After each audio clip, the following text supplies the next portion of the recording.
Hello, everybody. This is Bryan from Breaking Down Security. This week, you're going to hear part 2 of our interview with Noid. We did a lot of interesting discussions with him, and it went so well that we needed the second week. So, for those of you who are just catching this now, part 1 was last week, so you can just go back and download that one.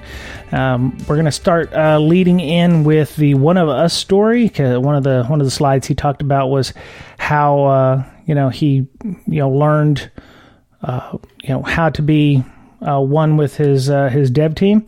And one of the last topics we had was kind of personal to me. I do a lot of pen test writing for reports and stuff at my organization, Leviathan. And, we talked about, what makes a good report, how to write reports for all kinds of people, whether it be a manager that you're giving it to from an engagement for a customer, or, the technical people who might be fixing the bugs that an engagement person might find, or a pen tester might find in this case. So, we're going to go ahead and lead in with that. Before we go, though, Spectre Ops is looking for people to go to their classes. They're learning adversary tactics and red team operations training course in Tysons Corner, Virginia. It's currently $4,000 US, and it's from April 23rd to April 26th of this year, 2019. That doesn't include also airfare and hotel, so you're going to have to find your way to Tysons Corner, the Hyatt Regency. There's a link in the show notes, of course, to the class. If you'd like to go, you'll learn things like designing and deploying sophisticated, resilient, covert attack infrastructure, gaining initial access footholds on systems using client-side attacks in real-world scenarios, cutting-edge lateral movement methods to move through the enterprise, and a bunch of other cool things. So, if you're interested in hooking that up, you can. You've still got more than a month to sign up for it, and it looks like there might still be tickets. So knock yourselves out. They're also looking for blue team people. Mike P on our Slack channel, which we'll tell you about at the end of the show here on how to join it if you'd like. He said www.workshopcon.com/events. They're looking for blue team trainers. You can hang out with folks like, Spectre Ops and Landmaster as well there when you sign up for the blue team stuff. And workshopcon.com/events. And then you can learn to be a blue team trainer, or actually give blue team training if you so choose. So that's pretty awesome. All right. So without further ado, we're going to get started with part 2 of our interview with Noid here. Hope you have a great week, and here we go. Okay, so I think we've gotten down to like the One of Us story. So wherein our hero finally starts to get it and begins to bridge the gap. Some of the things, some of the points or the lessons learned in this story, and you can tell us about the story, was that language makes all the difference in the world. And this is what got me on to the part about the reporting, which we'll talk about in a little while. But maybe you could fill us in on this discovery, this story that got you to these points.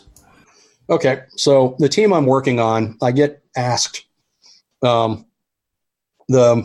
thing in question is, it was a pretty massive product, and it had never had any threat modeling done.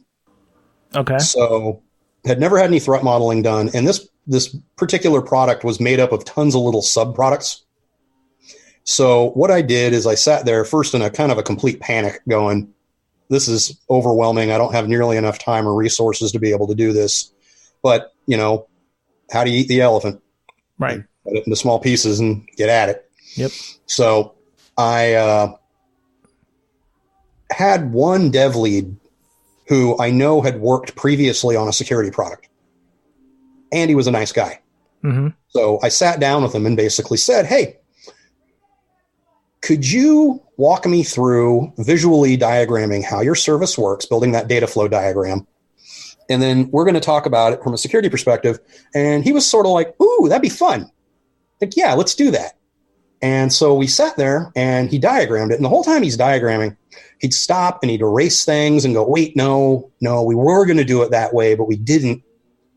And then, and we stopped doing it this way because we added this other thing, and we had to be able to break communication out into multiple channels. And then he stopped at one point and was like, get a picture of this. Right. He's like, I think this is probably the most accurate diagram of our service we've ever had. And then when we started doing the threat modeling side of it, like, talking about trust boundaries and It's like, all right, so what makes sure that, data from point A gets to point B and it's not fiddled with, that kind of thing. And I'm saying, okay, well, could you, do this over HTTPS rather than just regular HTTP? Right. You'd get non-repudiation, and it's like not talking about even the security value of it, but talking more about the integrity be there. And then at one point he stops and he looks at me and he says, man, I never knew threat modeling would generate so much feature work. And in my mind, I was like, what are you talking about feature work? Like, these are bugs you need to fix. Right. And all of a sudden it was like, oh crap. I have been approaching this entirely the wrong way my entire career. Nice. Devs look at things from bug fixing and feature development. Mm-hmm. And as a security person, every time I'd been bringing up stuff they needed to do, in my mind, it was implied it was feature development. But they saw it as bug fixing because in the dev world, security fixes are bug fixes. He saw the value here and went, oh, this is going to generate a ton of feature work. And it's like, oh, so I got to stop calling this security work. I got to start calling this feature work. Mm-hmm. Yeah. And sure enough, not only if you start calling it feature work, and of course, and now once you're talking about feature work, you can start talking about the drivers. Why are we building a feature? Because, you don't build features nobody wants. Well, unless you're certain software companies. But yeah. But you build features that come out of customer requests. You get features that, hey, I look at things like, say, Microsoft Office, how that's evolved over the years. And that's because people who use Office come back and say, this is really cool, but I'd really like it if when I'm giving my PowerPoint presentation, I had a timer on the screen so I know I'm on mark. Sure. And okay, that's a feature request. And so that's how these things evolve. And so once I started talking about security work from the perspective of feature development, we have existing features that need to be worked on to give them new functionality in order to be able to pick up new customers. Right. And we have new features that we need to build that will also help. Because the other thing, too, I also noticed is that, well, I care about things like confidentiality and integrity. Devs care about things like availability and performance. Right. These two things can kind of be almost used interchangeably, depending on the circumstance. So when devs are talking about stability, I'm thinking about integrity. When I'm talking about availability, they're thinking about performance. Right. And so all of a sudden, I'm now giving them ideas for like new perf counters, basically. Like, new metrics. New metrics to check the health of the thing that we're building. And the way I looked at it was almost this is the business driver for it. Customer X wants it, customer Y needs it. And here's the benefit, the product gets out of it. Here's the benefit the developers get out of it. And what does security get out of it? Don't worry about it. Purely any value I derive from this work is purely coincidental. Yeah. And that in turn helped start driving the conversation a lot better, because the other value I got out of it too is by having somebody on the development side of the house who had a name and had some, reputation behind him. He was able to go to his respective peers and say, man, I did this thing with Noid and it was really valuable and we got a lot of cool stuff out of it. So he's going to hit you up about it. And I totally recommend doing it. Right.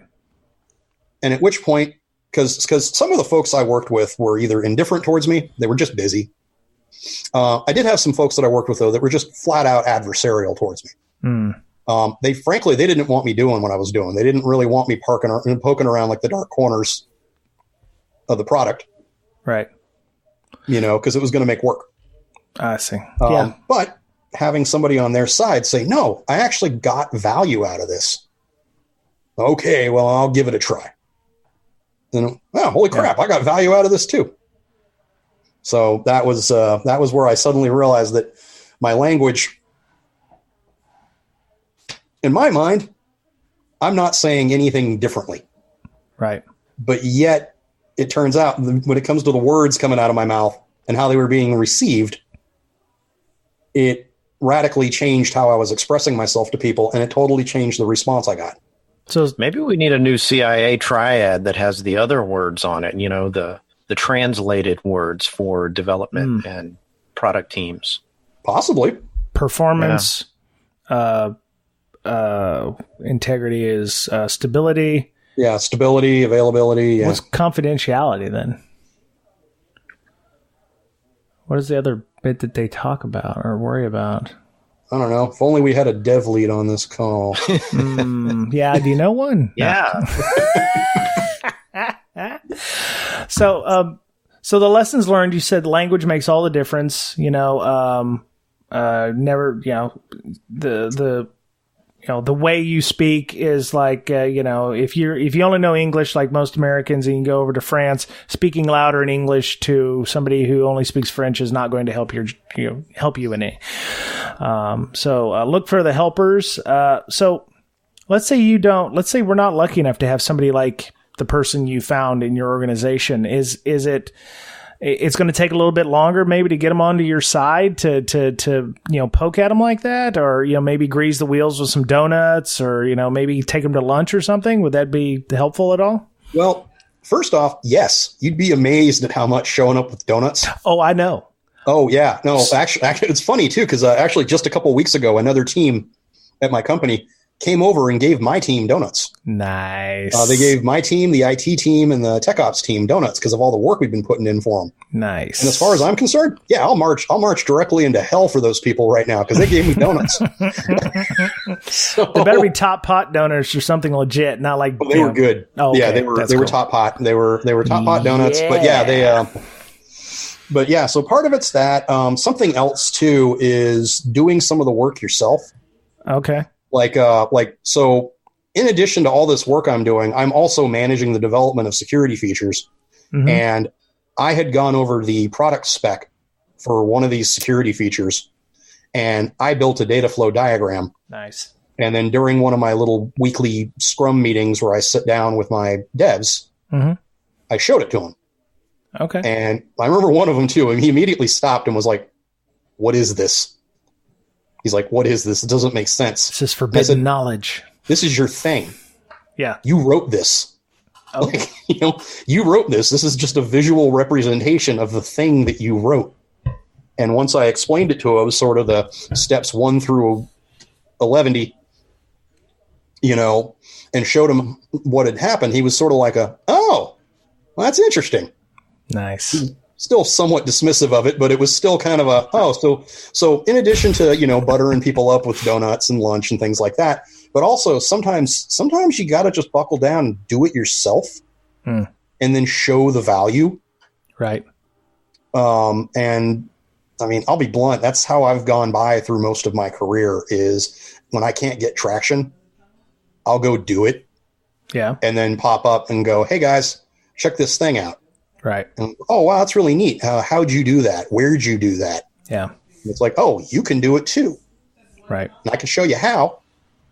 I can work with you on it. I'm certainly not going to tell you to RTFM and then walk out of the room. Yeah. But so part of it is it also shows a little bit of commitment on your part.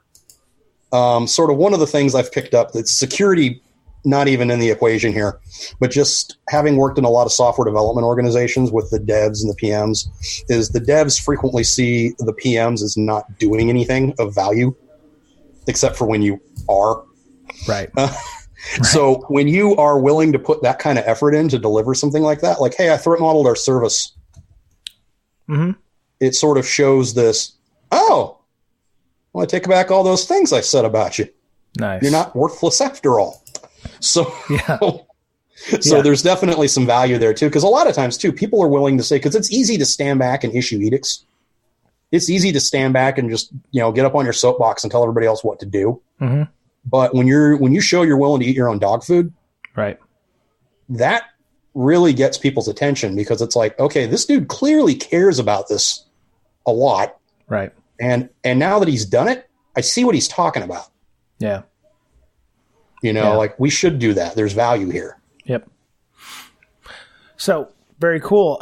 So when you, on the last slide here, when you wrapped it all up, you said engage early and often.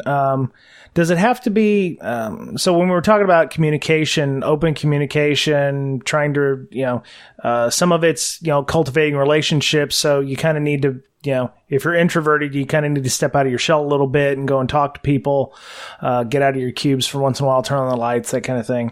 Yep. How often did you talk with these teams to help build this relationship after a while? Because obviously there had to be some team building there. Yeah. So in my case, since I was in the team, we talked weekly. Oh, okay. Weekly and sometimes daily because they were literally down the hall from me. Right. But in terms of where I've had to work in other organizations where I've been back in a centralized organization and having to work with remote teams or work with teams that I'm telling them to do things, but I'm not in their org, like a weekly basis. Okay. Like we're going to meet up this week. Because, like, for example, like when I was when I was at Microsoft, I worked in the MSRC before I left. Oh, yeah. And I was handling me and another guy were handling all the IE cases. Okay. And there's a lot of IE cases because there's a lot of versions of IE. Right. So we would go meet with those cats once a week. And we would sit down with them and say, okay, here's the queue. Here's what's new from last time. Here's sort of what we think is the priority for fixing things. What do you think about it? But it's that you always want them to know who you are, and you want them to know that you're just as busy as they are, and that you're also respectful of their time. Right. So we'd make the meetings short. A personal pet peeve of mine are people that set meetings deliberately long with the expectation of, I'll just go ahead and give everybody 30 minutes. I'll give everybody 30 minutes back. Right. It's like, wow, thanks, jerk. Like, how about you could have just made a 30-minute meeting in the first place? Yeah. It just that tells me that doesn't tell me you're a magnanimous person. That tells me you can't manage your time. So I try to be really concise. Like, I'm going to set up a meeting with these devs. I'm going to include an agenda in the meeting invite. I'm going to set it for exactly how long I think it's like. We're going to 30-minute meeting, 30-minute meeting to go over the bugs that are in the queue. There's 4 new ones from last week. One of them's really nasty. Right. That probably is going to be a non-negotiable, but the other 3 are up for negotiation. And you show up, you sit down with them, some pleasantries, and then you get to work, and then you get them back out doing their thing, and you get back to your thing. And that really flows well. Right. It really flows well because, none of us like meetings. No. And the closer you are to touching computers, the more meetings disrupt your flow. The more they just disrupt your life and the thing that you're effectively getting usually paid a lot of money for. Yep. And so by kind of doing it that way, you keep that cadence up, you keep that that sort of friendship and that rapport up. But the other thing too is another point I wanted to make, but I'm getting tired. So, but along those lines too, you get that rapport there. You're respectful of their time, and then I can't remember what I was going to say next. That's okay. If it comes back to me, I'll bring it up. No problem. So, so the last bit was, let's see. Don't talk about security, talk about feature development. We talked about that. Threat modeling your developers. You and Dr. Cowan, my carpool buddy, you and Crispin need to, get together and talk about the threat modeling he's doing. He doesn't do trust boundaries so much. And one of the talk he gave at SeaSec East was about how we do threat modeling in our organization. But a lot of companies are starting to see value in that before we do engagements because we can prioritize what's the more important thing to test versus just testing all the things in the environment. And threat modeling in software development is huge too. Mm-hmm. Like that was one of the things I think a lot of my developers I've done this with over the years have taken away from it is one, you have to make it fun. Right. You can't make it a complete slog. But one of the nice things about threat modeling is when you're visually looking at the thing you're going to build, that's when you make the realization that like, oh, hey, my post office has no door. Right. and it's like the best time to figure that out. And then, it's like, I always tell people that, the best time to fix a bug is in alpha before you write anything. Right. And the next best time to fix it is before it goes into production. And the worst possible time to fix a bug is after it's been in prod for 10 years and it's a load bearing bug at this point and has dependencies on it. You know what? It's funny you mentioned that. I've been seeing some like Linux kernel bugs. They said there was one in there from it's 15 years old. It affected all of like 2.6 to up to the latest version. And it was a use after free bug. I don't know if they found the bug 15 years ago and just never fixed it. But yeah, bugs like that sit in there because people don't check for that kind of stuff. That happens sometimes. There was remember the whole sin flood thing in the 90s. Yep. I mean, it was in the RFC. Right. Right. Oh, right. It's bugs in the It was docs. one of those like, oh, we found the bug. It's like, what? You read the RFC? Yep. And just finally understood it? Yep. So it's that stuff. And there was an SSH bug that popped up recently. Yep. It was the same thing. It wasn't a terribly nasty critical bug, but it was in a piece of code that had been in SSH for ever. Yeah. Yep. Yeah, I seem to remember that one too. Yeah, I'll have to find a link to that one. So I know you're getting tired. I have one other topic I'd like to discuss because I do a lot of report writing. I probably should do a lot of report writing, but at Leviathan, we're the PMs grease the wheels. We, work with the relationship. We do the status meetings.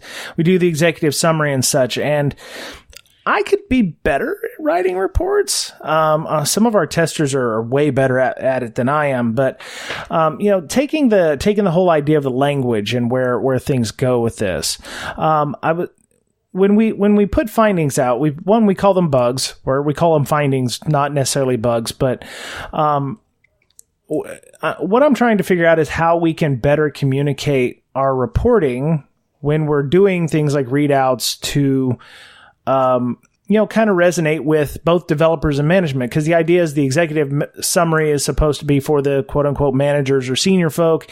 And then we have components that drill down and talk about specifics, and be more technical. But, often we find ourselves, and I find myself, because I come from a more technical background, writing more technical to the executives. And my question was, is there ways of communicating risk to both the developers and the managers in the, using somewhat the same language? Or should we call the bugs not bugs or not findings? We call them, here's a feature you guys should implement, which would be, HTTP, or, you must have seen a few pen test reports in your time. And I mean, what is your opinion of pen test reports? So my opinion of most pen test reports is that they're garbage, but they're usually written to one extreme or the other. Right.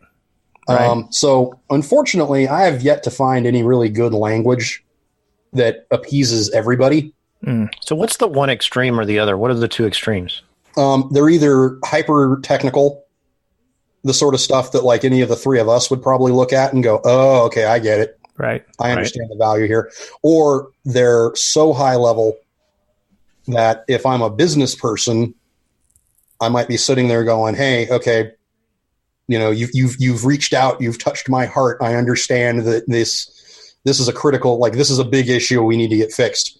Right. But there's not enough meat there that if I took that report and handed it off to my dev lead and said, go fix this, the dev lead's going to sit there and go, are you kidding me? Yeah. I don't know what to fix. According to this report says bad things can happen on the network. Right. Are you telling me to go prevent bad things from happening on the network? So that's the thing. I find that, they either overwhelm you with details or there's not enough substance to them. Okay. So every once in a while, you get a really good one, though. You get a really good one. If I could, just a shout out to a coal fire. I actually like the reports. I mean, okay. Well, okay. So what is a happy medium type report for you? One that would satisfy the manager folks, but also get with, be technical enough. What kind of things would you like to see in reports that you get from them? And feel free to, talk up the coal fire thing, I guess. we're always trying to improve our reports at Leviathan. We've gone through and done things like test evaluations and, things like that. And no, it's fine. They're cool with me doing my podcast on the side. So, but if when you get reports, the good ones, what do they look like? Well, I mean, what are kind of things that you're looking for in a proper pen test report? Well, for me, being a technical person, the biggest thing I'm looking for in a report, repro steps. Right. If you haven't given me clear repro steps, then you have given me a useless report. And that's the thing. I've seen reports where basically it's, hey man, we popped your domain controller, we did this, we did that. Look at how freaking awesome we are. Right. And you're like, okay, I didn't hire you guys to be a circus sideshow. Right. I hired you guys to show me where my risk is. And so I can I know where to focus my efforts. And so those types of like, look at how badass I am reports don't do anything for me. Mm-hmm. What I do like though are reports that say, hey, we found a cross-site scripting vulnerability on this particular product in this particular area. And here is not only screenshots of the cross-site scripting vulnerability happening, mm-hmm. but here's the repro steps. Because what's going to happen is, for example, I see something like that and I go, well, we got to fix that. I'm going to go to my developers. And the first thing my developers are going to ask me is, can you repro it? Right. Can I repro it? Because one of the things they're going to do is after they fix it, they're going to validate the fix. If they don't know how it was exploited in the first place, they're not going to know how to validate the fix. So being able to provide that information down is huge for me. But then again, I'm also not, the business guy. I'm not the big money guy. I want my report to be technical. Right. So would the executives of my company get the same value out of the report? Probably not. Yeah. When you're talking to the much higher level non-technical people, what you need to be doing is you need to be making sure you're talking in terms of risk. Sure. You're talking in terms of risk and you're talking in terms of and not technical risk. You're right. At the end of the day, the CEO of the company doesn't give a damn that SMBv1 is still on the network. Right. They might not even know what that is. Right. Odds are I'm gonna go out and say they probably don't know what that is. Okay. And that doesn't mean explain to them what it is, because they're not going to. So first they're going to go from not knowing what it is to not caring what it is. But if you express things in terms of risk of that, the current network architecture as it stands is very fragile and could be easily brought down, through almost potentially accidental behavior, let alone malicious behavior. Yeah. Resulting in outages and SLA violations. Right. Now you got their attention because what they hear there is, so if I don't fix this, it might cost me money. Right. Right. Okay. Profit loss. Yeah. Right. And that's the thing. It's the, depending on where they're at in the org structure, I've been in plenty of organizations before where downtime is bad. Right. Downtime is downtime's never good, but I've been in organizations where it's like, okay, so I just got promoted to like super Uber director guy, and 48 hours into the gig, we had like a 2-hour outage. Mm-hmm. Well, I'm done. Yeah. Busted that SLA. Big because even though I had nothing to do with it, I'm the accountable one. So yeah, you have you need to be able to express things in terms that they translates to, finding out like one of the things back when I used to be a consultant, one of the things I'd always ask the executive types I'd meet on jobs is, what keeps you up at night? Right. Right.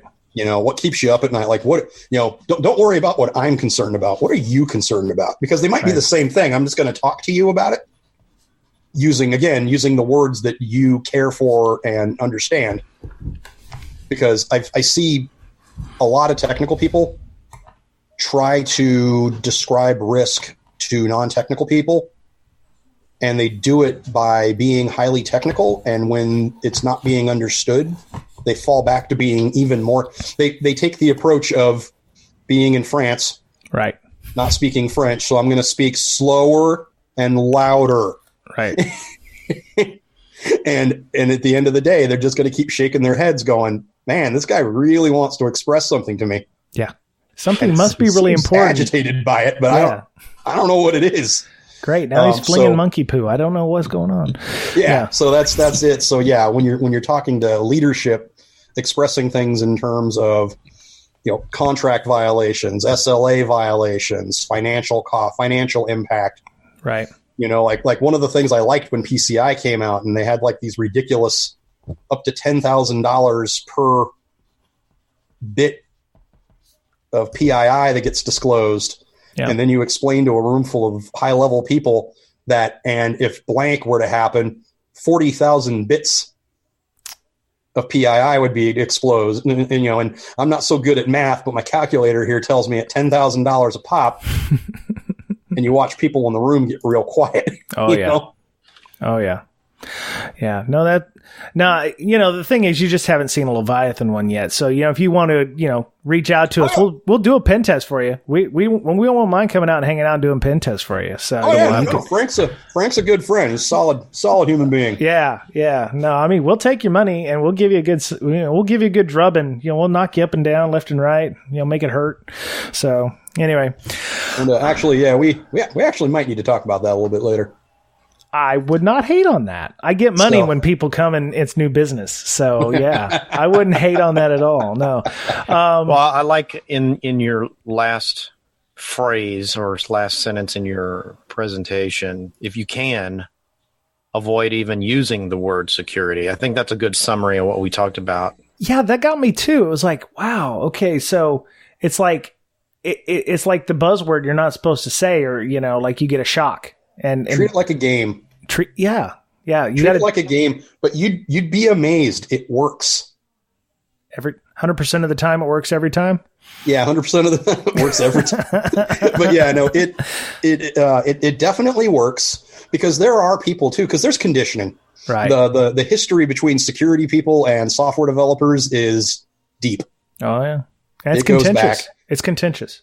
And it's contentious at times, and obviously, you try to be a good human being, try to better the world around you. Try to, whenever you go somewhere, try to leave it in a better condition than you found it. Yep. But also understand that the person who may have been there before you may have just straight up just F the place up. Right. Scorched earth. Yeah. Scorched earth. Yep. Yeah. So yeah. And sometimes, because I've rolled into organizations before where it's like, why are these people so mad at me? Yep. I just got here. Right. And it's like, because the guy you replaced was just god awful.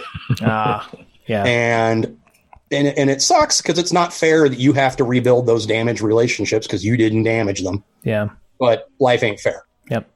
Well, with the whole, DevOps and those things, that was the Elysian fields for developers. Is like, I can go do anything and enjoy everything. And then it's like, we're the no department. We're the ones that are going to put manacles on them. So, security folks have got to learn to be flexible. Compliance folks can't wield their hammer anymore like they should if they want to, play with the developers and the DevOps and the management folks. So, we talked about this with Liz Rice a couple weeks ago about getting, security into the DevOps area. And it's like, one, we gotta learn to be flexible. We've got to help them understand that. Now, the feature stuff, if I'd have heard this when we were talking to her, I'm almost certain she would have agreed with us on the fact that, we can't treat security like security. We have to treat it as feature enhancement in this case.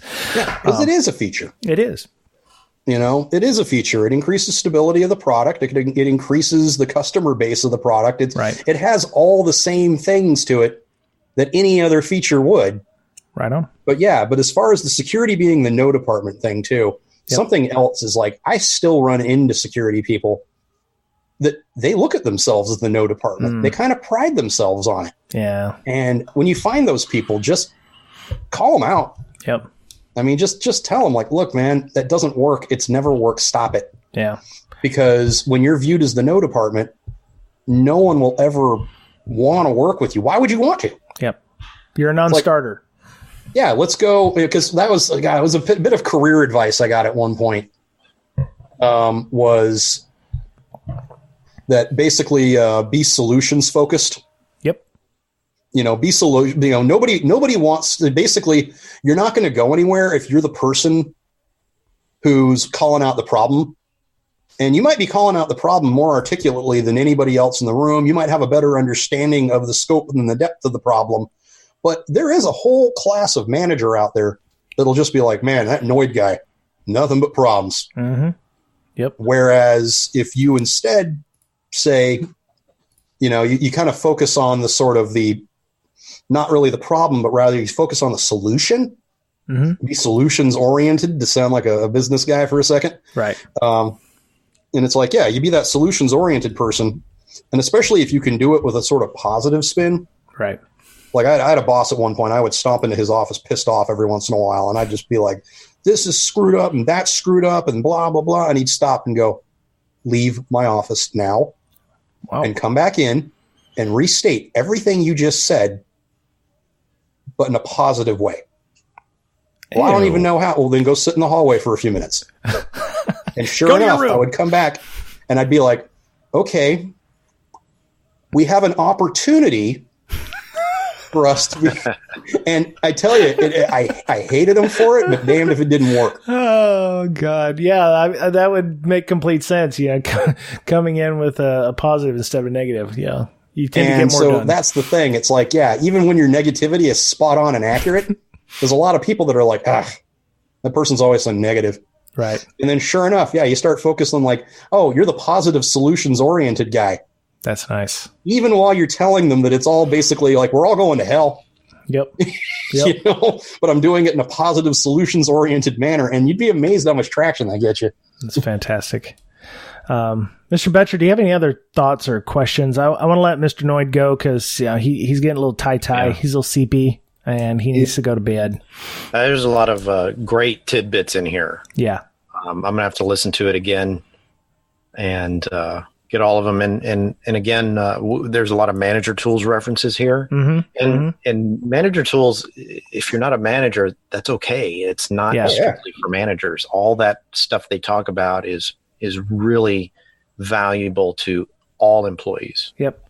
We is it called the Manager Tools Podcast? Yep. It's been going on for 12 years, 13 years. Yeah, something like that. It's very big.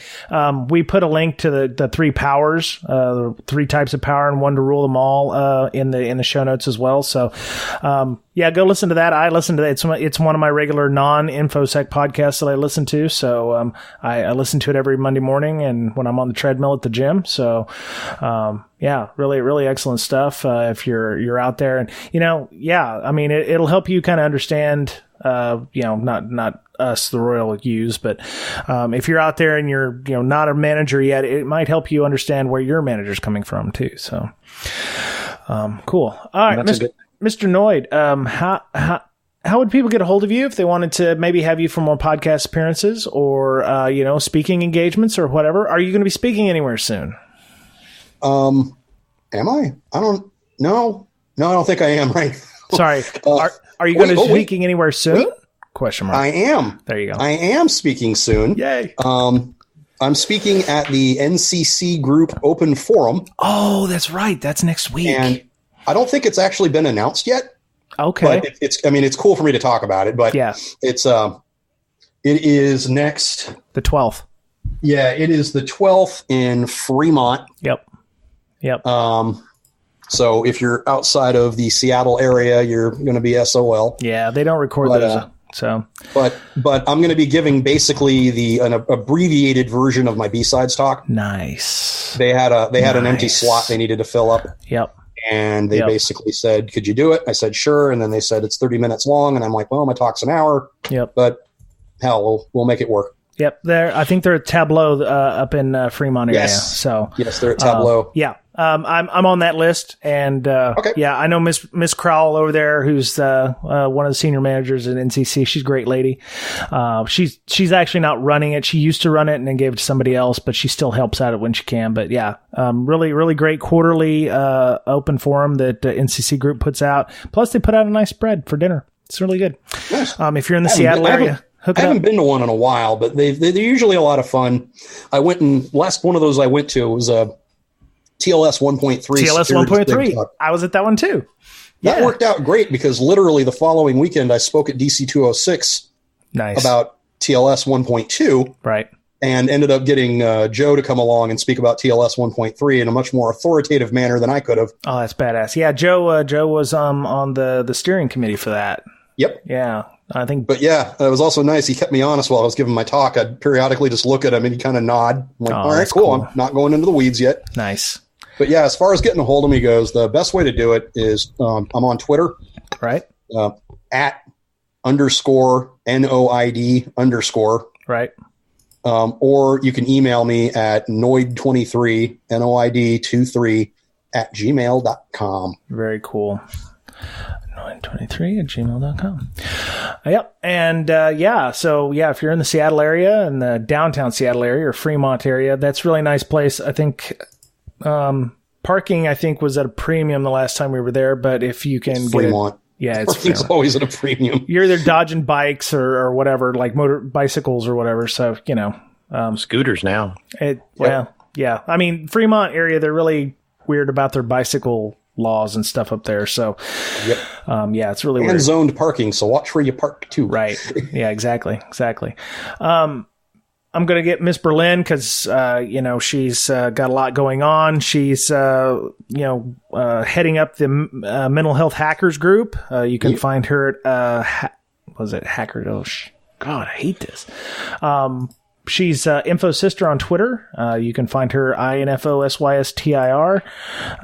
Hackers Mental Health is her nonprofit. She's running that, and you can find that at Hackers Health on Twitter. She will come to your convention or conference and do a village, and it's a nice chill area you can go to if you're interested in doing that. She is truly doing the Lord's work too. Yes, she is, and we're very proud of her for all that she's doing. So, her and Megan Roddy, who's also one of our Slack moderators. So, speaking of our Slack, we have a very active Slack community. We just, like I said, we have JB, who was promoted to moderator because it's been far too long, and he's been doing the European and Asia book club, and he should have been a moderator for a while. So did that today, gave him access to our secret moderator channel and such. And we have a social contract. You can join us by emailing bds.podcast@gmail.com. Or hitting our Twitter, which is the podcast Twitter at Brakesec, BRAKESEC. And you can follow me on Twitter at Bryan Brake, BRYANBRAKE. Mr. Betcher, you've got a lot going on too, sir. How would people find you if they wanted to talk about the LogMD stuff? Yeah, you just go to log-md.com. Yep. Log-md. Don't forget the dash. Right. Otherwise, you'll get some... well, never mind. Is it like whitehouse.com? Is it what That's an old joke, kids. Well, I'd like to say, though, if you do go buy your developers donuts or whoever, don't eat any between the pickup and the drop-off, right? Because then you'll show up with 4 donuts and they'll be like, oh, thanks, great. There's 10 of us, and you bring us 4 donuts. Yeah, I had some. Sorry.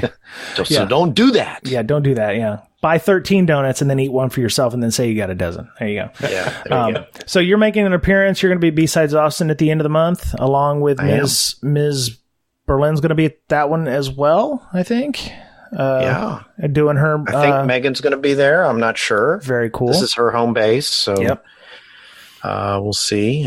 Nice. Yeah, and the classes are cheap. I don't know if they're sold out yet, but it's like $100. Okay. Awesome. Not bad. Cool. Before we go, we have a store. If you want to go buy a t-shirt for the Breaking Down Security logo, you can definitely go do that, or get one with Miss Berlin's face on it, which is very weird. But it's still very cool. I'm going to probably buy a pink one here in the next few weeks. And thank you to our patrons, people who help support the podcast by donating some money, helps pay for hosting, pays for the time that we're doing this.